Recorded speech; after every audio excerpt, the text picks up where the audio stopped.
All right, traders, during extended hours, the market is crashing. Microsoft is dropping. Amazon is dropping. Is this the beginning of a bull trap? I'm going to show you how to identify the best level to be shorting the SPY and buying put options heading into tomorrow, and how to confirm if it's going to be a bull trap. With that being said, let's get straight into the price action analysis of the SPY. I'm going to show you how to trade the best setups at the best prices. We have the best strategy in the game. This is now the third day in a row where the gap close reversal strategy ended up working out. As always, I prepared my team in real time. In the pre-market, I made it very clear in terms of our key levels in my private organization of Trader Society. The new best setup at the best price is $400.60. SPY has a gap to fill above as it gapped down and opened up lower than it previously closed. That is my key level for puts, which was the exact top and high of day for several opportunities today in terms of scalping SPY put zero dates for 30 to 100% plus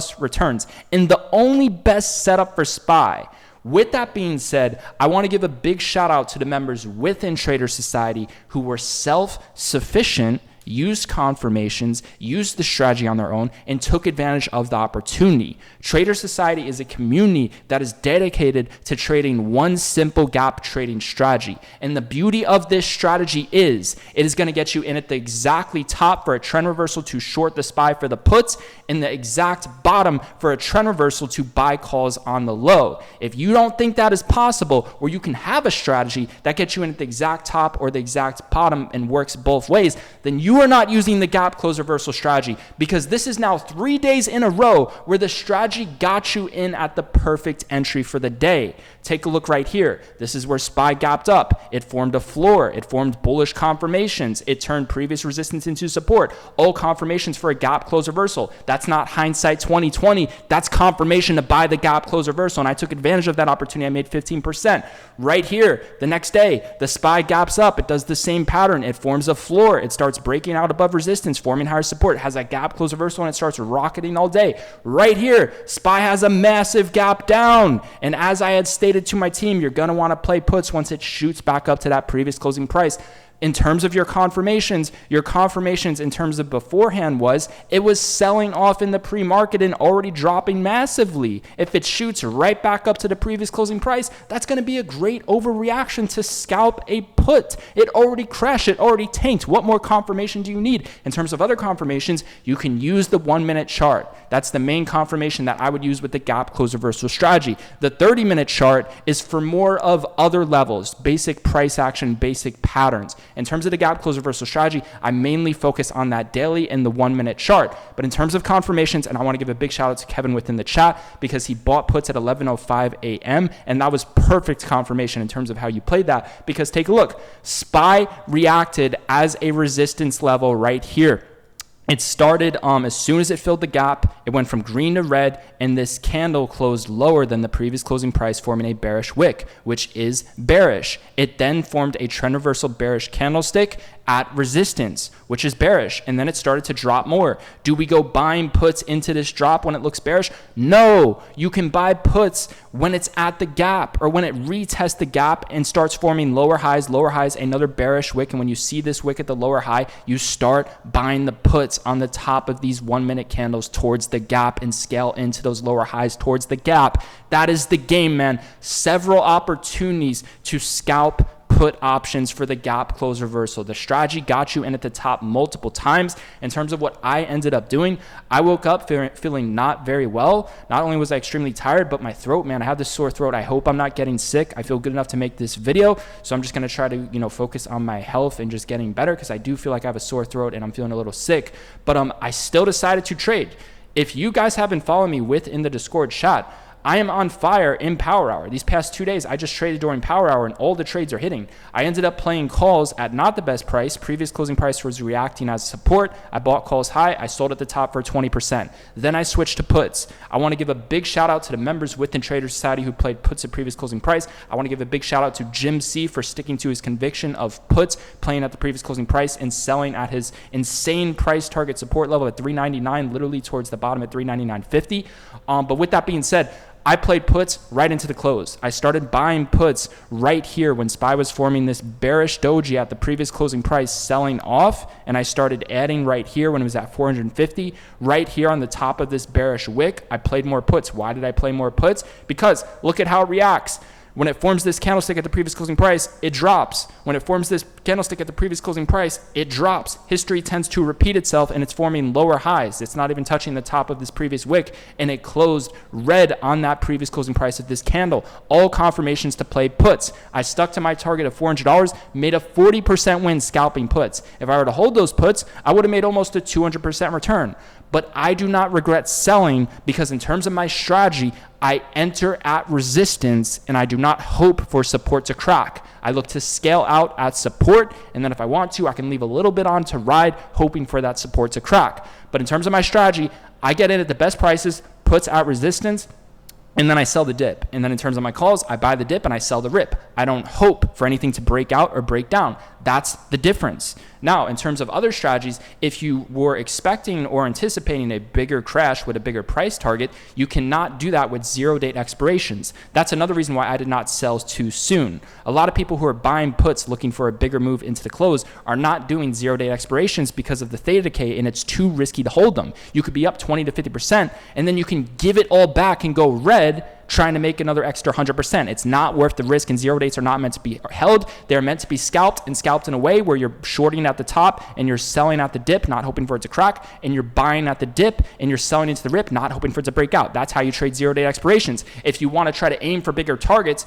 you go with further expirations. But the reason why I'm not doing that in a sense is because 0-date expirations are making me the same or bigger percentage returns than the people who are holding longer for bigger targets percentage-wise, because of their contracts are not affected by the theta decay, and their contracts are a lot more expensive and they're not as volatile. So I would much rather just get in, get out very, very quickly, not considering it as selling too soon in terms of the strategy, and make a much bigger percentage return in a short period of time. That's my type of strategy and my type of game. If you want to, you can go with a further expiration, aim bigger, make less percentage-wise, but you're in more of a safe trade in a sense, because you're not fighting theta decay like I am. I'm fighting that theta decay, but I get big percentage returns doing that because I time it perfectly and I get the best entries, right? Now, with that being said, where are we heading into tomorrow? So in terms of tomorrow, let's take a look, man.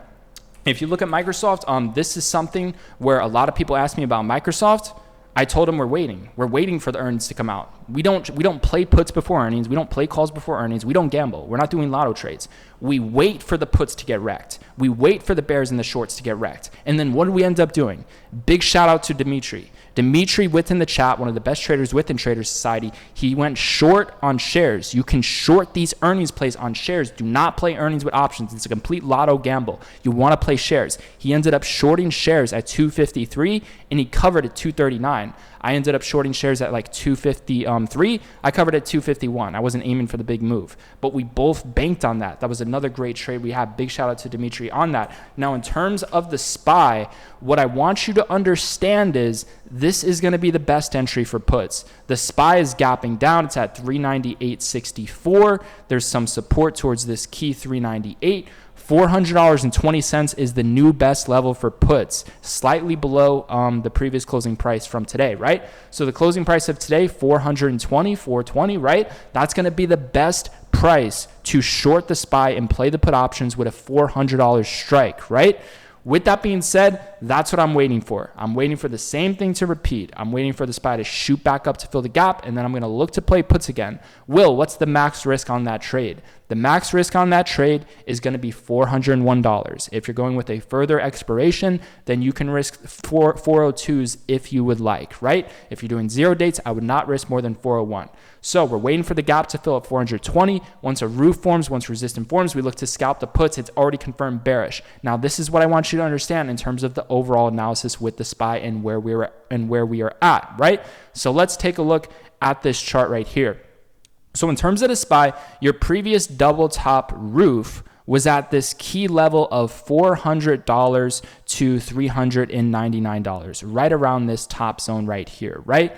Once it started to crack that key $398 support, it triggered a massive sell-off. So in terms of, well, where are we right now? In terms of where we are right now, the SPY is in the process of a bearish gap close reversal. The SPY filled the gap, it reacted bearish, it ended up closing strong, but it's selling off nicely. So that means the SPY is trying to have a gap close reversal, which is extremely bearish. We are also towards the top of the channel, right? With that being said, for the bears to truly be in control, which they already showing true signs that they are in control because they had a gap close reversal and it's selling off and everything's crashing, they need to stay below 420. That needs to react as a resistance. That needs to be the new top of the channel. The new top of the channel needs to be $400.20 where the SPY closed. That needs to be the new top, this 417, right? And in terms of what they need to do to go super bearish, they need to crack 398. If they could take out 398, we're going to sell off to 396. In terms of an absolute bloodbath to trigger, it has to crack 396, right? So in terms of puts, we need to turn 420 into resistance, the gap. They need to crack 398, and then we sell to 396. I would not aim any bigger than 396. If 396 bounces, it goes to 398. If 396 cracks, it goes to $392, right around there. In terms of history, tends to repeat itself. You can visually see, man, look at the chart and look at how it's setting up. You have this wick, you have this wick, and then it triggers a big sell-off. You're starting to get that sell-off. It topped out at $400 and it sold off all the way down to $391 on this day. So in order for a massive sell-off to trigger, what would need to happen is 398 would need to maintain resistance and 396 would need to crack and react as a resistance. Now, in terms of a flip, what is a flip that can hurt the bears? This is what can hurt the bears. If 396 reacts to support and it shoots to 398 and 398 cannot turn into a resistance level, no reason for puts. If you see 398 starting to react as a resistance, only if it bounces off 396 and then you see 398 react as a resistance and the gap already filled reacts as bearish, that could be another play for puts. But what I want you to understand is if we bottom at 396 and 398 cannot turn into a resistance, and then you ever see it push above 398, it goes straight to 400. If it breaks above 400, then we go back to 402s, right? So in terms of the overall market, it's make or break. The previous resistance is at $400, right? This was the double top. The SPY is in the process of a gap close reversal, which is extremely bearish. We're going to have a new gap to fill tomorrow at $400.20 as long as it can maintain and open up lower than it previously closes, right? So $400.20 is the best level for puts. As long as we stay below that, we will be on track for $396. If 398 cracks, we go to 396. In order for it to be an absolute bloodbath, 396 needs to crack and react as a resistance. Then it goes to 392. If 396 holds, we go to 398. If it breaks above 398, super bullish, they're going to try to run it. If you see SPY bounce off of 396 and then it breaks above 398 and it forms a floor, it forms support at 398, they're going to try to make it go super bullish. But what I want you to understand right now is this is extremely bearish and we are in the process of another gap close reversal and we are at the proven resistance top end of the channel. But I would not be looking to aim more for a crack below 396. It's going to try to bounce initially, right? Just know, like I said, if we bounce off of 396, it needs to stay under 398. If they break it above 398, it's going to flip super bullish if they do that. As long as we can stay under 398, if it goes to 396, then it remains bearish. $400.20 is the best price for puts. With that being said, guys, I want to give a big shout out to the members within Trader Society. What I want you guys to understand is in terms of this community, this is a community of self-sufficiency. If you are looking to join a program where you are going to blindly follow someone's trades and expect to make money, this is not the right team for you. There is people and there are services who claim they can do that for you. I would encourage you to try it out if you believe they will work because you'll be right back here once you understand the game is to learn how to trade on your own and to become self-sufficient. You should not be relying on other other people's alerts. You should not be relying on other people's trades. You should be focused on learning how to trade the best setups at the best prices, what confirmations to use, where to get in, where to set your price target, where to set your stop loss. I'm only one person. I'm not going to be able to be here 100% of the time, but when I'm here and I'm feeling well, I will try my best to be here. But with that being said, guys, the opportunity is more. This is about self-sufficiency. If you want to join Trader Society, you have full access to the video lesson library, over 100 hours of content that is going to teach you the exact gap trading strategy that we are using to get in at the best price possible. There was 3 opportunities where you could have bought calls twice at the lows in the past 3 trading days, and then you could have bought puts at the top multiple times today. It is the best gap trading strategy, and we are mastered to dedicating that one simple trading strategy. I will show you the confirmations. I will show you the entries. I will show you the reversal confirmations. I will show you the mental stop losses. I will show you the profit targets. We will explain to you what options you should be buying. We go without the money contracts. You do not have to do 0 dates. You can do further expirations if you want less returns with non-theta decay fight, right? Because you're not holding very long, right? And if you want to learn how to scalp like a master and how to snipe, this is the right team for you. So if you want to join within Trader Society and join that community, all of the information is down below. It's the first link in the description. I want to give a big shout out to my team, guys, because I received over 7 direct messages from people who were playing puts at the previous closing price before I even decided to do it. I chose later in the day. They chose at the gap, right?